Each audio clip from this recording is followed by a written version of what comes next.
Hello everyone. তো কিছুদিন আগে ছিল আমার বার্থডে, তো তার জন্য আমার হাজব্যান্ড এই অসাধারণ সুন্দর কেকটা নিয়ে এসেছিলো আমার জন্য, আমাকে সারপ্রাইজ দেবে বলে। তো আমি আর দেরি না করে তাড়াতাড়ি কেটে ফেলেছিলাম কেকটাকে। তো দেখতেই পাচ্ছ আমার থেকে বেশি খুশি কিন্তু বাচ্চাটা। তো আমি প্রথমে আগে কেকটা নিয়ে ওকে খাইয়ে দিলাম, তারপরে আমার হাজব্যান্ডকে আমি খাওয়ালাম। তো আমরা ঠিক করেছিলাম পরের দিন আমরা ডিনার করতে যাব একসাথে বাইরে কোথাও। তো তার জন্য আমরা সেই মতো বাইরে বেরিয়ে পড়েছিলাম। তো পার্ক স্ট্রিটে ঘুরতে ঘুরতে আমার মনে হলো যাই পিটারকেটে গিয়ে ডিনারটা করি।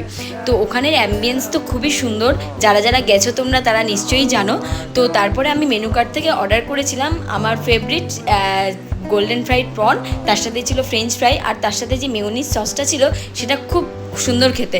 তো তারপরে চলে এসেছিলো সব থেকে স্পেশাল মেনু ওখানকার, যেটা হলো চেলো কাবাব।